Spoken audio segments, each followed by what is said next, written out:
You couldn't fault anyone too bad if they looked at the Bengals at the start of 2022 and thought to themselves, this team feels like they're in a bit of a Super Bowl losers hangover, like that Super Bowl losers curse is manifesting for them because they did not start off the season well. They were 0-2 and just all types of off, right? The offense was out of rhythm, the defense wasn't good, and it wasn't looking good early. Now, certainly things turned around for the Bengals and ended up getting to a place where they finished 12-4 and they won the division pretty comfortably. And, this was a team that by the time you got to the playoffs, you're thinking to yourself, okay, they might be a Super Bowl threat. And, they were able to squeak by the Ravens in the wild card round. Then they go into Buffalo and they beat the Bills in the divisional round and stuck a hell of a game to the Chiefs before losing eventually in the AFC Championship. So this is a team that was pretty close to getting back to that spot again. And, as it looks right now, they certainly seem like a team that could be positioned to do so yet again. Now, as is the case with most teams when they've been good for a couple of years, it's because you have pretty good players, and those pretty good players want to get paid, and you can't pay all of them. So you have to make choices, you have to make decisions, like they let Jesse Bates leave in free agency, Von Bell's gone via free agency. But then they were able to turn around and they invested some money, especially in the offensive line. They brought in Orlando Brown Jr. to play left tackle, gave him a big-ass contract. There's a little bit of swirl around whether Jonah Williams was requesting a trade and whether or not he was going to ultimately be there, but it looks like he's going to be. So that was the priority, I guess, is that you're going to lose some talent here, but you feel like the bigger priority is protecting Joe Burrow. And if you're going to make that trade-off, that's the right trade-off to make. Now, whether Orlando Brown Jr. was really worth that much money and was really that great at left tackle is a fair question. I don't think he was great last year in Kansas City throughout the year. He had moments where he played at a high level, but he had other moments that he certainly did not. So we will see how that works out. Now, for a team like the Bengals, it's kind of tricky, right? Because it's a lot easier to get up against the salary cap very quickly, and it's not going to get better when they eventually have to figure out, are we going to pay T. Higgins? Are we going to pay Joe Burrow? And are we going to pay Jamar Chase? We don't know yet about T. Higgins. Have to assume Burrow is getting paid, and you pretty much have to assume at some point that Jamar Chase is going to get paid as well. But for a team like this in this spot, if you want to keep that championship contending window open, you've got to do good work in the draft, which you could argue is a lot tougher to do when you're sitting at the bottom of each round of the draft. But to the Bengals' credit, I thought they did a solid job in this year's draft. They went out there and they added some pieces that I think can contribute right away, maybe even a couple of guys that can have some impact right away. All of their draft picks made the 53-man roster. Like you look at Myles Murphy, they need a guy, edge rusher with some upside. He's got that. DJ Turner and Jordan Battle, they needed some young depth in the secondary. They got that. Charlie Jones could be the slot receiver, takes over a punt returner. For the wave, Trent Taylor, you could sit there and plug in Charlie Jones potentially in 2024 to take over for Tyler Boyd in the slot. Like you could go on and on and on. Chase Brown, and him being a guy that could come in and spell Joe Mixon. So this is a team that needed some help in the draft, and I think they got it.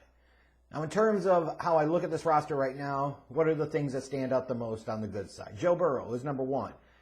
Back at the early part of 2021, I was calling him Joe Mid because he did look mid. He really, really did until he didn't. And now there is no doubting that he is an elite top 2, top 3 quarterback in the league, period.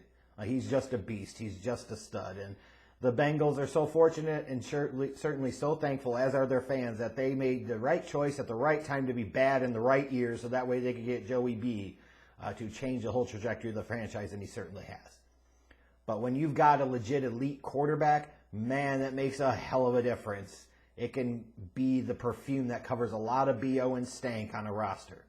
And then you throw in there that elite receiving core that they've had with Jamar Chase, T. Higgins, Tyler Boyd. That's as good as any 1 through 3 trio in the National Football League. A young guy like Charlie Jones coming into the mix, who I think could play for a while in the league.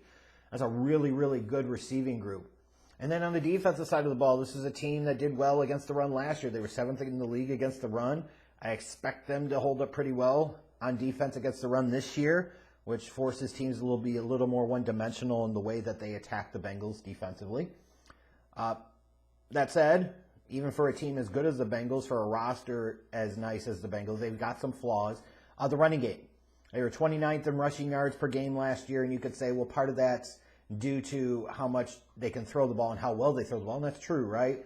But Joe Mixon only averaged like 3.9 yards a carry, so they weren't incredibly efficient rushing offense. You'd like to see a little more efficiency out of them, can help balance out the offense a little bit and open up things a little bit more in the passing game. In terms of the defense, you look at the pass rush. They were 29th in sacks last year. Where's the pass rush going to come from?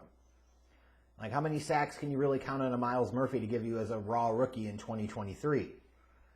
So that pass rush being missing, is a concern, especially when you look at that secondary and you see Jesse Bates and Von Bell are gone. So you're going to be starting 2 new starters at safety, and you're depending a lot on rookies and younger guys. With pass rush with a questionable secondary unit is not a great combination. That's not exactly the flaw that you want to have as a team.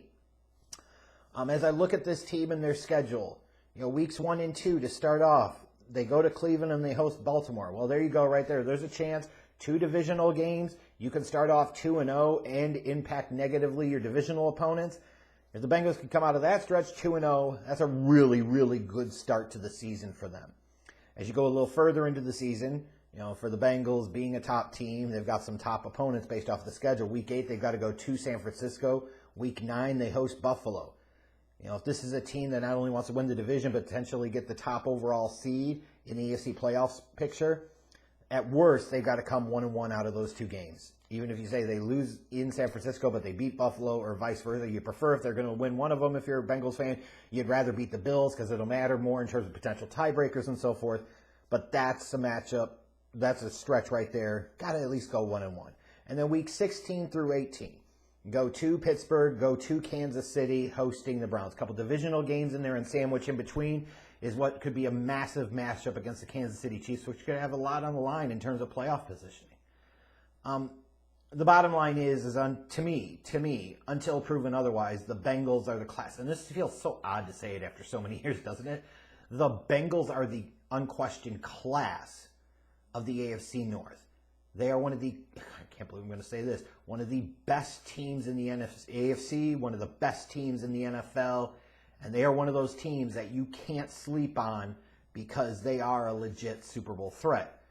Now, certainly, there were concerns in training camp around Joe Burrow and his calf. Assuming that holds up, no reason to really worry about the Bengals becoming the Bungles this year, but if Burrow goes down, good night, Irene. But I look at this Bengals team right now, and I think they'll win this division again, go like 12-5, and be in the mix and a real threat to get to the Super Bowl this year.